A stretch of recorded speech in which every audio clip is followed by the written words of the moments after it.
오늘 본문의 말씀, 마가복음이 새로 시작되어졌습니다. 우리가 그동안 사무엘 상하 구약 성경을 봤는데 새롭게 예배가 이제 공식적으로 예배당에서 드리게 되는 첫 예배에 복음서를 설교하게 된 것이 저에게도 감사하고 또 하나님의 계획하심이 있다 이렇게 믿어집니다. 새로운 예배당에서 첫 예배를 드립니다. 또 새롭게 시작하는 겁니다. 이미 7개월 전에 우리가 가정에서 집에서 예배를 시작했고 7개월을 그렇게 드렸습니다. 7개월 만에 이렇게 하나님 앞에 하나님의 백성들이 함께 모여서 사역하고 예배하는 곳에서 우리가 함께 동역자가 돼서 예배를 한다는 것은 하나님의 놀라운 계획이요 섭리함이라는 겁니다. 그러면서 저는 생각해 본 것이 있었습니다. 오늘 본문을 보면서 참 내가 중고등학교 다닐 때, 저는 중고등학교를 60년대 말 70년대 이렇게 초반에 다녔는데 선생님을 좀 생각해 봤습니다. 선생님을 생각해 보니까 두 부류의 선생님이 생각이 납니다. 한 부류의 선생님은 어떻게든지 한 자라도 더 가르쳐 주려고 했던 이 지식을 가르쳐 주려고 했던 선생님. 그리고 또 다른 선생님은 좀 지식은 좀 부족하더라도 실력은 좀 없더라도 이 제자들에게 인격을 가르치려고 했던 선생님이 있었습니다. 오랜 시간이 지나면 지날수록 지식을 많이 가르쳐 주려고 했던 선생님보다 제자들에게 인격을 가르쳐 주고 삶을 가르쳐 주셨던 선생님들이 자꾸 생각이 납니다. 왜냐하면 그런 인격을 가르치는 훌륭한 스승 선생님에게서 또 그 스승에 걸맞는 제자와 또 제자가 만들어지기 때문입니다. 성경은 예수님께서 위대한 스승이라고 합니다. 그런데 스승이라고 하는 것에 끝이질 않지요. 사실 그분은 많은 사람들이 예수님을 선생이나 랍비 정도로 생각했지만 우리의 구원자가 되시고 주인이 되셨습니다. 예수님께서는 요한복음 4장에 놀라운 말씀을 하십니다. 너희가 나보다 더 큰 일을 할 거라는 겁니다. 이게 어떻게 그럴 수가 있습니까? 예수 믿는 우리가 우리의 영원한 스승 되시고 주인 되신 예수님보다 어떻게 더 큰 일을 할 수 있을까 의아해하기도 합니다. 그러나 예수님이 분명히 말씀하셨습니다. 너희가 나보다 더 큰 일을 할 거다. 복음을 전하는 일에서 말입니다. 여러분과 저는 이미 예수를 믿고 최고의 스승이요 우리의 구원자여 주인 되신 예수님의 제자들입니다. 그래서 예수를 믿고서 평생 하고 싶은 것이 있습니다. 예수님을 닮고 싶은 겁니다. 예수님을 본받고 싶은 겁니다. 언제 어디서 무엇을 해도 예수님과 동행하고 싶은 것입니다. 그래서 오늘 본문을 통해서 예수님의 삶과 본을 담기를 원합니다. 여러분과 제가 그분을 닮고 본받는다면 예수님이 말씀하신 것처럼 우리는 예수님이 하신 일보다 더 뛰어난 일을 복음 전하는 일을 하는 제자가 될 수 있는 줄로 믿습니다. 주인 되신 예수님, 우리의 위대한 스승 되신 예수님의 모범과 본보기를 담고 좇는 사람이 예수 잘 믿고 제대로 믿는 그리스도인이요 참된 제자이기 때문입니다. 아마 여러분도 그와 같은 삶을 살고 싶어서 예수 믿고 신앙생활, 교회생활 하는 줄로 믿습니다. 아멘. 이럴 때 크게 하셔도 돼요. 아멘. 크게 하셔도 돼요. 크게. 예. 그런 참된 제자가, 참된 그리스도인이 닮아야 할 예수님의 모본은 무엇일까요? 모범이기 아니고 모본이라고 제가 말씀드렸어요. 모범과 본보기. 모범을 영어로 표시한다면 스탠다드가 될 것 같아요. 근데 본보기는 영어로 표현하면 이그젬플이 될 것 같아요. 그래서 스탠다딩 이그젬플이 되자. 예수님의 참된 제자가 되자. 어떻게 하면 될까요? 오늘 주신 말씀 35절을 보니까 이런 말씀이 기록되어져 있습니다. 여러분이 성경을 펴기시면 저와 함께 읽어보실까요? 시작. 새벽 아직도 밝기 전에 예수께서 일어나 나가 한적한 곳으로 가서 거기서 기도하시더니, 이 35절 말씀을 보면 예수님이 우리에게 보여주신 모본이 이런 겁니다. 피곤한 중에도, 여러분의 설교 요약에 1번에 쓰시면 괜찮습니다. 피곤한 중에도 습관대로 하나님과 교제하셨다. 이것이 예수님이 보여주신 모범이었고 본보기였습니다. 다시 한번 말씀드립니다. 피곤한 중에도 습관대로 하나님과 교제하셨다. 예수님이 기도하는 자세, 하루의 삶을 하나님과 함께 시작하는 태도로 사셨던 것입니다. 예수님은 공생의 사역을 시작하시면서 가시는 곳마다 여러 회당에서, 가정에서 가르치셨습니다. 사실요, 예수님이 이 땅에 오시는 것은 병 고치고 귀신 쫓는 일이 아니었습니다. 사실은 예수님이 가르치시고 전하시는 일을 하신 것입니다. 그 가운데 귀신 들린 자, 병든 자들이 오면 고침도 받고 귀신이 쫓김을 받았던 것입니다. 그런데 세상에 병 걸린 사람이 많고 각종 악한 영에 들린 사람들이 많으니까 병 나으려면 예수님한테 가야 된다, 귀신 쫓아내려면 예수님한테 가야 된다라고 예수님을 오로지 치료자와 귀신 쫓아내는 사람으로 생각했던 사람들이 있었던 거예요. 그들의 입장에서 볼 땐 기적이었습니다. 그들은 기적을 경험하자 예수님에 대한 관심과 기대가 아주 남다르게 높아지기 시작했습니다. 오늘 마가복음 1장을 시작한데도 예수님은 회당에서 가르치시고 귀신 들지 않는 쫓아내고 병든 자를 고치십니다. 베드로의 장모도 고치십니다. 그랬더니 수없이 많은 병자와 귀신 들린 자가 예수님께 찾아왔습니다. 그렇게 예수님이 그 전날을 마치셨습니다. 제자들은요, 사람들이 많이 몰려오니까 좋았어요. 그것이 병자든 귀신 들린 사람들, 아무튼 사람 많이 모이니까 좋다. 그래서 이들을 어떻게 효과적으로 예수님을 만나게 해야 될까? 또 그들 생각에 어떻게 우리 예수님이 효과적으로 이 사람들을 다 만나게 하실까라고 생각했던 것 같습니다. 몰려드는 사람을 잘 치료하고 귀신 들린 사람을 잘 쫓아내는 것이 아마도 예수님이 우리를 제자로 부르신 목적인 것 같았다. 그렇게 생각했는지 모릅니다. 사람 낚는 어부가 된다고 하셨는데, 되게 한다고 하셨는데, 저 병자들, 귀신 들린 사람들 오면 내가 그걸 잘 정리해서 저들이 치료받고 저들이 귀신 쫓겨가는 것이 내가 사람 낚는 어부가 되는 거지, 이렇게 생각했는지도 모르겠어요. 그래서 제자들은 일하기에 바빴습니다. 예수님이 그 사역을 감당할 수 있도록 그들이 순서와 질서를 잡는 것이 좋다고 생각했습니다. 그러기에 분주했습니다. 그래서 바빴습니다. 제가 이렇게 바빴습니다 하니까 어느 분, 몇 분이 이렇게 웃으셨어요. 왜 그럴까요? 그게 내 모습 같은 거예요. 그게 우리 모습 같은 거예요. 예수님 믿고 신앙생활, 교회생활 하는데 뭔가 일하고 질서하고 질서를 정하고 정리하는데 마음이 너무 분주해요. 그리고 그게 예수 잘 믿고 신앙생활 잘하는 것 같이 착각할 때도 많았습니다. 모르겠어요. 저의 경우에는, 여러분의 경우는 어떤지 모르겠지만. 그래서 새벽부터 자리를 비우신 예수님을 급하게 제자들이 찾았습니다. 귀신 들리고 병 고침 받고자 온 그 사람들도 급했겠지만 그 수많은 사람들을 어떻게 정리할까라고 마음이 분주했던 제자들은 다른 것 다 제쳐놓고 예수님을 급하게 찾았습니다. 그런데 예수님은 그 자리에 안 계셨습니다. 이미 새벽에 한적한 곳으로 나가서 그분의 습관대로 기도하셨습니다. 여러분, 이건 굉장히 중요합니다. 습관대로 기도하는 것. 신앙생활 하면은 좋은 습관이 있어야 됩니다.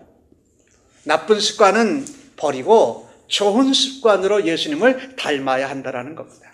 우리 예수님은 먼저 하나님과 교제하는 것이 하루의 삶의 시작이었습니다. 다른 것보다도 일을 계획하고 일의 예상을 하는 것보다 하나님을 만나는 것이 그분의 삶의 시작이었다. 요즘 말로 우리가 하면은 큐티한다라는 거예요. 하나님 말씀 보고 하나님이 내게 들려주시는 음성을 듣고 그리고 나의 필요를 하나님 앞에 기도하고 하나님이 말씀하시는 걸 또 듣는 겁니다. 예수님은 그날 일을 처리하는 것보다 하나님과 교제를 하시는 것이 그분의 시작이었다. 하나님을 만나는 거였습니다. 하나님의 음성을 듣는 거였습니다. 하나님께 나의 음성을 고하는 것이었습니다. 여러분, 해야 할 일이 아무리 많고 그 일이 아무리 크고 아무리 급해도 하나님을 만나는 것보다 여러분의 삶에 우선되지 않기를 예수님의 이름으로 축복합니다. 그분을 만나고 그분을 교제하고 그분께 아뢰는 것이 가장 급하고 가장 중요합니다. 그래서 삶을 살아갈 때, 신앙생활할 때에 살아가는 중에 좋은 습관과 자세를 닮으시기를 간절히 바랍니다. 예수님의 좋은 습관, 예수님의 좋은 자세를 닮아야 된다. 그것은 바로 하나님과 교제함이었다라는 겁니다. 여러분, 신앙생활 하는데 뭐 많은 것을 알고 엄청난 일을 알고 놀라운 열매를 맺으려고 먼저 애쓰지 마십시오. 그것보다 더 중요한 것이 있습니다. 삶의 자세입니다. 삶을 살아가는 태도입니다. 사실 신앙생활은요, 자세와 태도만 좋아도 하나님의 놀라운 엄청난 축복을 받습니다. 하나님을 만나면 불안했던 마음에 주님이 평안으로 임하십니다. 여러 가지 할 일이 많고 복잡한데 하나님 앞에 나오면 그거를 질서로 하나님이 정리해 주세요. 이것이 여러분과 저의 삶의 습관이 되어지기를 원합니다. 습관이 되면 참 좋습니다. 습관이 되면 뭐가 됩니까? 생활이 됩니다. 생활이 되면 그것이 우리의 삶이 됩니다. 우리의 삶이 되면 우리의 인격이 변화되고 우리의 얼굴로 그것이 나타나더라는 겁니다. 하루에 첫 시간 하나님을 만나는 것, 하나님 음성을 듣고 기도하는 것보다 우선시하는 것들이 무엇이 있습니까? 한번 생각해 보면 많아요. 아이들 돌보는 거, 학교 보내는 거, 음식 차려주는 거, 또 뭐 오늘 하루 일이 될 일이 복잡하다 보니까 그거 생각하다 보니까 예수님처럼 하나님을 만나는 일을 우선시하지 않습니다. 여러분에게 함께 권합니다. 일단 일찍 일어나십시오. 다른 일을 멈춰 놓으십시오. 그리고 그냥 하나님 앞에 다른 것보다 먼저 하나님을 만나는 겁니다. 이것이 하루의 삶의 시작이 되기를 간절히 소원합니다. 이것이 예수님을 닮는 첫 번째 비결입니다. 우리말 가운데 이런 말이 있죠. 시작이 반이다. 그렇죠? 예수님만 만나면, 하나님만 만나면 이미 반은 그날의 일이 된 겁니다. 나머지 반은 우리에게 주신 은혜와 능력과 사랑을 하나님이 붙여주심을 따라서 감당할 수 있다는 것이 예수 믿는 그리스도인이요 예수님을 닮는 참된 제자의 삶이 될 줄로 믿으시기를 간절히 소원합니다. 물론 오늘 할 일을 생각해보고 계획을 세우는 것도 중요합니다. 그러나 참된 그리스도인 제자들에게는 예수님처럼 하나님과의 교제, 하나님과의 만남이 가장 소중하다는 말입니다. 예수님은 그 전날 피곤한 하루를 보내셨습니다. 그런데도 아침 새벽에 일찍 일어나 기도하시고 하나님을 만나십니다. 여러분, 하나님이신 예수님이 기도하셨다면 예수님을 통해서 구원받고 제자된 여러분과 저는 어떻게 해야 될까요? 당연히 하나님 만나야 되지 않겠습니까? 당연히 기도해야 되지 않겠습니까? 그런 모습으로 주님을 닮아가기를 간절히 소원합니다. 우리 예수님은 그거를 말씀으로 안 하셨어요. 오늘 뭐라고 하셨습니까? 말 안 하시고 본보기로 모범으로 보여주셨습니다. 기도해라 말씀하지 않으시고 기도하는 모습을 보게 하셨습니다. 말씀하기보다 스스로 행동하셨고 스스로 본보기가 되어 주셨다. 여러분과 저도 그렇게 살아드리기를 원합니다. 우리 자녀들에게 교회 가라, 성경 공부해라, 기도해라 이러는 것이 아니라 내가 하나님 앞에 예배 잘 드리면 자녀들이 닮습니다. 내가 기도하는 모습을 보면 자녀들이 어려울 때 기도해 달라고 그래요. 그죠? 내가 하나님 말씀 보는 것 자녀들이 보면 성경 봐야 되는구나 라는 것을 자녀들이 모본으로 여러분을 닮기를 간절히 소원합니다. 여러분, 교회 나오시든 못 나오시든 교회는 새벽 기도회가 월요일부터 토요일까지 아침 6시에 계속 진행됩니다. 나오실 수 없는 분들은 집에서 하나님을 만나십시오. 하나님과 교제하시고 하나님께 기도하십시오. 그러나 여러분이 그것이 힘들다면 교회에 오십시오. 오셔서 함께 기도하시고 하나님을 만나실 때에 하루를 하나님과 만남으로 시작하는 예수 그리스도의 모본을 닮아가시는 여러분들 되시기를 예수님의 이름으로 축복합니다. 한 젊은이가 텍사스에서 사업을 시작했습니다. 그런데 그때 미국의 대공황이 불어 닥쳤을 때입니다. 그래서 호텔업을 하고 있었는데 호텔업계의 85%가 부도가 났습니다.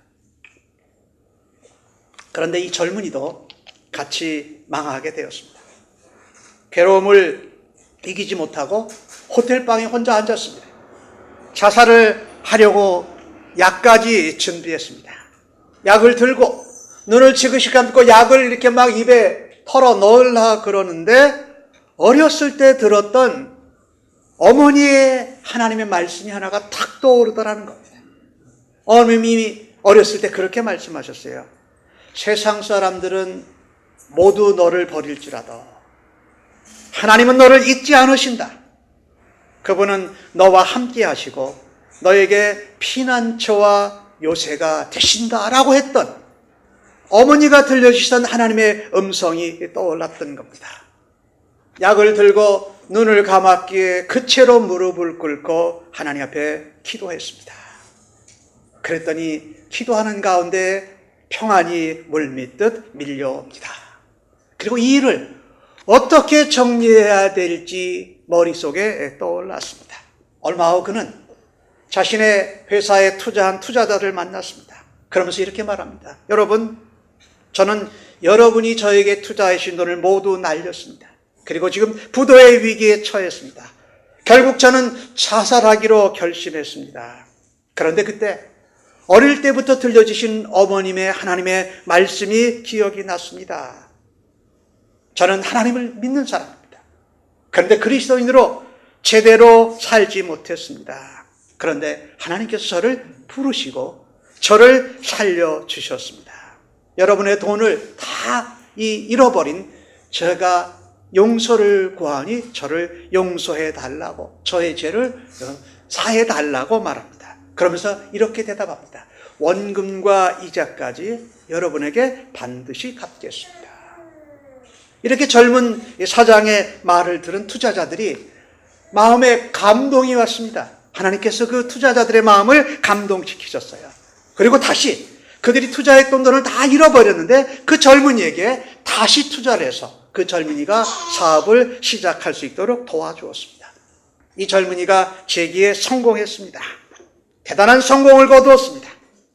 그것이 오늘날 여러분이 여행을 다니다가 길가에서 보게 되시는 세계적인 호텔 힐톤 호텔의 창업자 콘래드 힐톤의 스토리입니다. 짓기로 작정했는데 하나님 앞에 무릎 꿇었더니 하나님이 마음에 평안을 주시고 기도하는 가운데 지혜를 주시고 투자자들의 마음을 하나님이 감동시켜 주셨다라는 겁니다. 콘라드 힐턴은 그들 앞에서 이렇게 고백합니다. 하나님이 자신을 만나 주시지 않으셨다면 나는 재기할 수 없었을 것입니다. 그렇습니다. 하나님을 만나는 것이 이렇듯 소중합니다. 예수님은 그 모본을 보여주셨습니다. 오늘 두 번째로 본문 가운데 예수님께서 보여주신 모본, 오늘 36절과 8절에 나오는 말씀을 보니까 제자들이 예수님을 찾아옵니다. 뭐라고 말하지요? 모든 사람이 주를 찾습니다. 예수님이 필요합니다. 지금 안 가시면 안 됩니다. 모든 사람이 정말 눈, 코 빼놓고 기다리고 있습니다. 그렇게 얘기한 거죠. 예수님이 그래 가자 그러지 않으셨습니다. 뭐라 그러셨죠? 예수님이 우리가 가까운 다른 마을들로 가자. 거기서 전도할 건데 내가 이를 위하여 왔노라 하시며 여러 회당에 가서 전도하시고 또 귀신들을 내어 쫓으시더라라고 기록을 합니다. 예수님은요, 피곤한 중에도 습관대로 하나님을 교제하고 만나셨을 뿐만 아니라 사람들의 많은 관심 중에도 하나님의 부르심을 확인하셨습니다. 이게 예수님의 모범입니다. 여러분, 사람들이 관심과 기대가 많고 내가 인기의 절정에 올라와 있을 때에 우리는 하나님이 나를 어떻게 부르셨는지, 우리의 소명, 나를 그리스도인으로 부르셔서 내게 무슨 사명을 맡기셨는지를 확인해야 됩니다. 오늘 예수님이 그것을 보여주셨습니다. 많은 사람들이 관심과 기대를 가지고 주님을 필요로 했습니다. 그러나 주님은 하나님이 주신 사명에 오히려 집중하셨습니다. 예수님은 사람들이 필요하는 대로 원하는 대로 사역하시는 분이 아니셨습니다. 그를 부르시고 보내신 하나님이 주신 사명과 소명을 따라서 일하신 분이었습니다. 사람들이 기대와 요구와 관심과 인기라는 상황에 결단코 흔들리지 않으셨습니다. 왜냐하면 그는 하나님의 부르심을, 소명을 확인하셨고 그를 부르신 아버지 하나님이 맡기신 사명을 따라 일하시는 분이셨기 때문입니다. 부르심대로 사역하는 것을 사명이라고 말합니다. 여러분과 저는 사실 예수 믿는 제자로 살면서 이러지 못할 때가 참 자주 많습니다. 사명을 따르고 나를 부르신 소명을 확인하기보다 상황을 따라서, 환경을 따라서, 사람들의 필요와 군중심리, 대중들의 요구에 따라서 살아드릴 때가 얼마나 많느냐 하는 겁니다. 우리는 자주 감정에 휩싸입니다. 내가 하고 싶으면 하고, 원치 않으면 화내서 안 하고, 내가 싫으면 누가 뭐래도 내가 원하는 것을 합니다. 마치 요나처럼 말입니다. 요나가 그랬죠. 그래서 어떤 목사님은 그래요. 요 놈의 나가 문제다. 그래서 요나가. 예수님이 니느웨에 가서 회개를 선포하라고 하는데 가고 싶지 않았습니다. 니느웨는 원수의 나라였습니다. 그래서 뭐라 그러든 다시스로 갔습니다. 성경에 보면은 다시스로 가려고 할 때 마침 다시스로 가는 배가 있었다라는 겁니다. 그러니까 요나의 생각에 뭐예요? 이거 하나님이 인도하시는 거구나 했을 거예요. 확신했을 것 같아요. 그런데 아니었다라는 겁니다. 왜? 하나님이 나를 부르신 소명, 내게 맡겨주신 사명을 먼저 생각하기보다 사람들의 관심, 사람들의 기대, 사람들의 필요, 내가 원하고 내가 하고 싶은 건, 내가 화난 것을 더 주장했기 때문에 하나님의 먼저 부르심과 사명을 확인하지 못했던 것입니다. 요나는 자기 마음대로 하고선 이것이 하나님의 뜻이라고, 아마 계획이라고 단정했을지도 모릅니다. 우리도 요나처럼 그렇게 살 때가 얼마나 많습니까? 상황이 그렇게 되면 하나님의 부르심이라는 겁니다. 여건이 그렇게 되면 하나님의 인도하심이라고 합리화시킬 때가 얼마나 많습니까? 그런데 하나님은 여러분과 저를 하나님 나라를 위해서 부르셨습니다. 하나님의 나라의 백성 되게 하셨다라는 겁니다. 상황이나 조건이나 사람들의 필요가 문제가 아니라 하나님이 우리를 부르신 소명, 그거에 따라서 내게 맡겨주신 사명이 진짜 중요한 것입니다. 예수님은 그것을 향해서 사셨습니다. 예수님을 닮고 싶은 여러분과 저는요, 참된 제자로 그리스도의 삶을 살면서 상황에 먼저 흔들리지 말아야 합니다. 사람들의 필요와 요구에 먼저 응하지 말아야 됩니다. 하나님의 부르심, 하나님의 목적과 사명의 자리로 나아가야 합니다. 저는 골든게이트 신학대학원에서 신학을 공부했습니다. 근데 지금 신학대학원이 올해부터 해서 2년 뒤에 LA로 이사를 갑니다. 4월 달에 총장님을 만날 수 있는 기회가 있는데 개인적인 자리에서 그런 얘기를 해요. 골든게이트 신학대학원이 있는 자리가 참 아름다운 동네입니다. 거기에 UN 본부가 들어올 뻔했는데 들어오지 않게 됐어요. 가보면 참 멋있고 아름답습니다. 그 지역에서만 그 신학대학원이 64년을 신학교 사역을 했습니다. 근데 전격적으로 거기를 팔고 LA로 이사를 갑니다. 그 결정을 위해서 이 총장님이 그것을 결정하는데 참 오랜 시간을 잠 못 자고 못 먹고 그랬다 그래요. 근데 어떻게 결정을 했는지 물어보니까 그분이 하는 말이 이겁니다. 하나님께서 골든게이트 침례신학대학원의 사명이 뭔지를 내게 확인시켜 주셨다는 겁니다. 사명을 떠올리니까 이 신학교가 꼭 아름다운 곳에 있어야 할 필요는 없다. 그 신학대학원의 사명 스테이트먼트는 이런 겁니다. 크리스찬 리더를 쉐이핑하는 신학교의 목적이 있습니다. 그래서 크리스찬 리더, 목회자나 교회 지도자들을 양성해내는데 꼭 아름답고 안전한 곳이어야 할 필요는 없다는 겁니다. 그래서 그 신학원 자리를 팔기로 결정을 했다는 겁니다. 그렇습니다. 우리가 어려울 때, 힘들 때에 사명을 생각하고 하나님을 나에게서 나를 부르심을 확인하면 하나님이 내게 맡겨주신 일의 방향으로 나아갈 수 있는 줄 믿습니다. 여러분, 예수님이 그 모본을 보여주셨습니다. 그래서 여러분, 살아가는 중에 사람들의 요구, 나의 필요, 나의 원하는 것보다 먼저 하나님이 나를 부르신 그 소명, 그리고 그 사명에 집중하는 일로 예수님을 닮아가시기를 간절히 축복합니다. 예수님은 환경의 변화에도 상황의 변화에도 그분이 이 땅에 오신 존재 목적을 놓치지 않으셨습니다. 하나님이 그를 부르신 시선을 놓지 않았습니다. 그리고 하나님이 그에게 맡겨주신 십자가에 달리셔서 다시금 이 백성들을 구원케 하는 그 일에 초점을 맞추셨습니다. 예수님이 병 고치고 귀신 쫓아내기 위해서 이 땅에 오셨다라고 말하는 사람들은 맞지 않습니다. 예수님이 이 땅에 오신 것은 하나님의 나라가 임하게 하시기 위함입니다. 그 하나님 나라의 복음, 그 복음으로 인해서 이 땅에 병들고 귀신 들리고 사망 가운데 있는 사람들이 하나님 백성 돼서 살아나게 하시기 위하여서 오셨다라는 겁니다. 예수님은 그 사명에, 그 소명에 집중하셨습니다. 우리 샘물교회가 이렇게 새롭게 예배당에서 예배를 드리면서 그 사명과 그 소명에 집중하는 교회가 되기를 간절히 소원합니다. 여러분도 그같이 그 일에 함께 동참하실 수 있기를 바랍니다.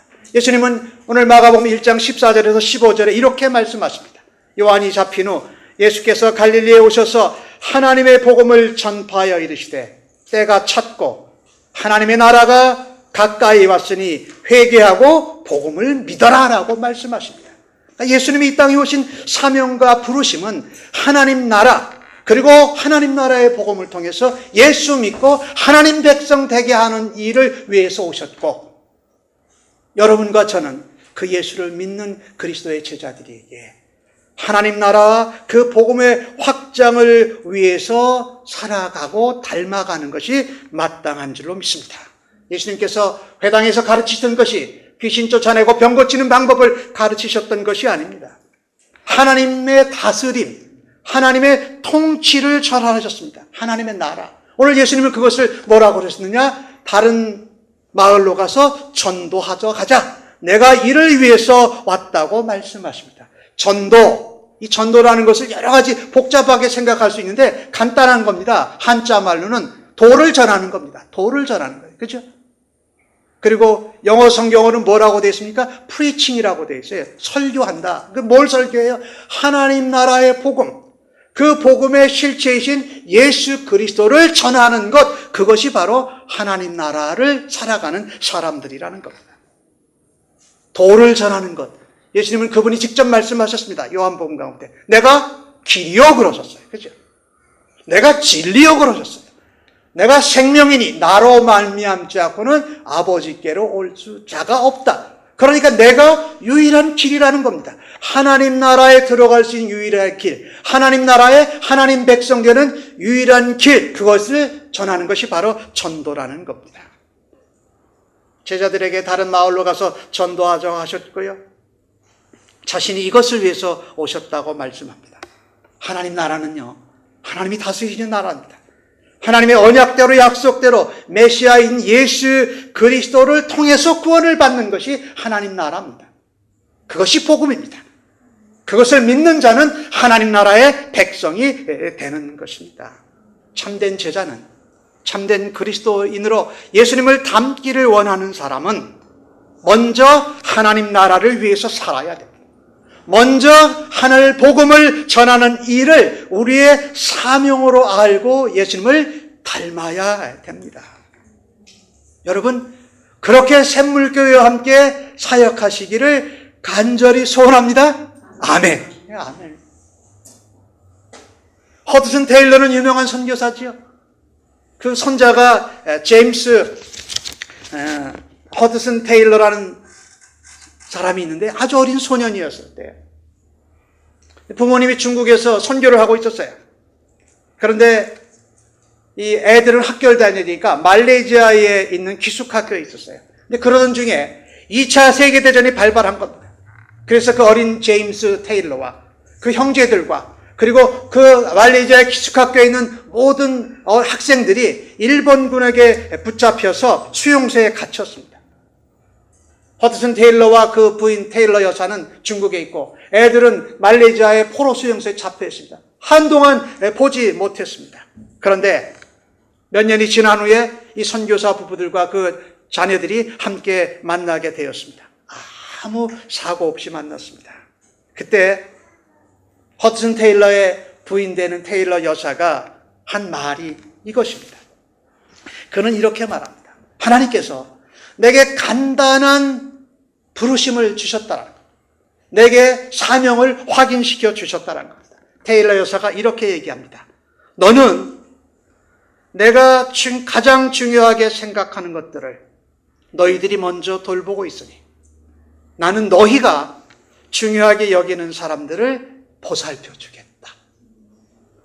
테일러 여사가 하나님이 그 허드슨 테일러와 자기를 중국의 선교사로 복음 전하는 일로 부르신 것을 사명으로 알고 그것을 놓지 않고 집중할 때에 하나님이 그 허드슨 테일러 여사의 마음에 너희들이 내가 가장 중요하게 생각하는 일을 놓지 않고 집중할 때 내가 너희들이 가장 사랑하고 아끼는 너희의 자녀들을 내가 보살펴 주겠다는 그 확신의 메시지를 듣고 마침내 그 자녀들과 만나게 되었다는 겁니다. 하나님의 부르심, 하나님 우리에게 맡겨주시는 건 이렇듯 간단합니다. 하나님 우리를 부르시고 원하시는 것, 하나님 나라와 그 복음을 증거하는 일을 우리가 감당할 때에 우리는 예수님을 더욱더 닮아갈 수 있는 줄로 믿습니다. 여러분, 무엇을 하든지 간에 부르심과 사명에 집중하는 예수님의 모본을 닮아가는 제자들로 살아가실 때에 우리 주님이 책임져 주시고 주님이 평안을 지켜주시고 주님이 앞일을 미리 준비해 주실 줄로 믿습니다. 마태복음 6장 33절을 우리에게 전하지 않습니까? 너희는 먼저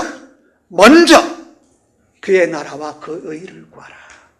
그리하면 이 모든 일을 너희에게 더하게 하시리라. 이것이 예수님이 살으셨던 방법이었고 우리들에게 모범과 본보기가 되셨고 우리들이 닮아야 될 모습입니다. 여러분, 다른 것, 복잡한 것, 이상한 것들 내려놓으시고 예수님을 닮아가는 제자들로 살아가시기를 간절히 소원합니다. 하나를 더 짧게 살펴봅니다. 그러면 참된 제자가 닮아야 될 예수님의 모범은 뭔가? 우리 예수님은 오늘 피곤한 가운데에도 하나님을 만나셨고 사람들이 많이 관심하는 가운데에도 하나님의 부르심에 집중하셨습니다. 그런데 그러다 보면 사람들이 왠지 내게 맡겨주신 사명, 내 습관과 내 어떤 원칙을 따라서 살다 보면 딱딱해지고 냉랭해지고 차가워지기가 쉬워요. 오늘 예수님을 보니까 40절에서 42절 말씀을 보니까 한 나병 환자가 예수께 와서 꿇어 엎드려 간구합니다. 원하시면 저를 깨끗게 하실 수 있습니다. 예수님께서 불쌍히 여기셨다라고 말합니다. 손을 내미셨다라고 성경이 기록을 합니다. 내가 원하노니 깨끗함을 받으라라고 말씀하십니다. 예수님은요, 사역에 바쁘셨습니다. 피곤하셨습니다. 하나님의 부르심과 사명에 집중하셨습니다. 그런데 문둥병자를 만나는 위험한 상황에서도 그분은 하나님의 사랑을 베풀고 계셨습니다. 예수님의 제자들이 본받아야 될 모범이 바로 이겁니다.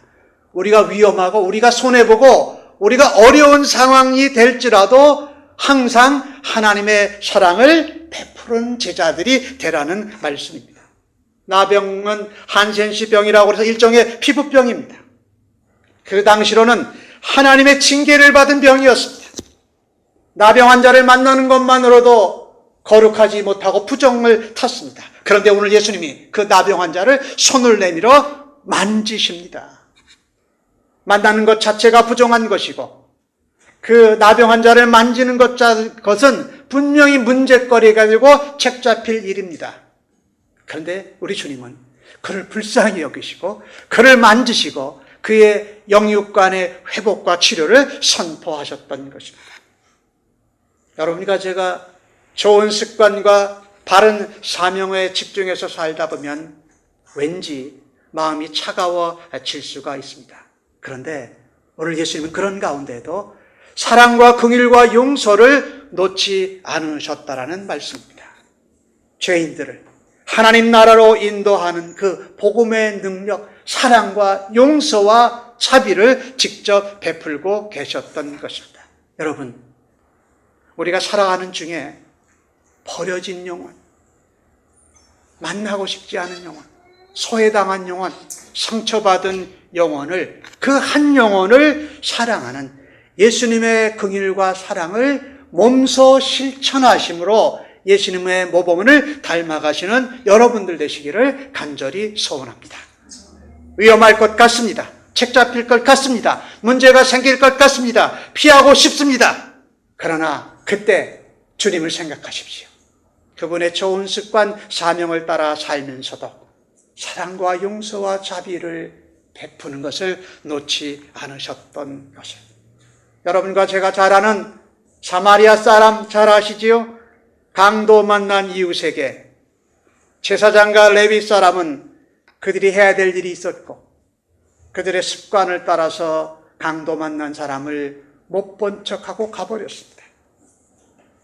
그런데 사마리아 사람은 그의 습관과 할 일도 있었음에도 그 강도당한 이웃을 불쌍히 여기고 치료해주고 다시 돌아와서 돈을 더 대줄 정도로 그렇게 돌아봤던, 상식을 넘어서는, 문제를 넘어서는, 위험을 넘어서는 예수 그리스도의 사랑과 긍휼을 베푸시는 우리 참된 제자들 되시기를 예수님의 이름으로 간절히 축복합니다. 주님의 모범을 담기를 원하십니까? 그렇게 살아드리는 제자가 되기를 원하십니까? 그러면 모두 다 주님께 맡기십시다. 피곤한 중에 습관대로 하나님을 먼저 교제하시고 만나시고, 많은 관심 중에도 하나님의 부르심을 먼저 확인하시고, 그렇게 분주한 가운데에도 그리스도의 사랑을 베푸는 일을 놓지 않고 닮아가시는 주의 백성들 모두 다 되시기를 예수님의 이름으로 간절히 축복합니다.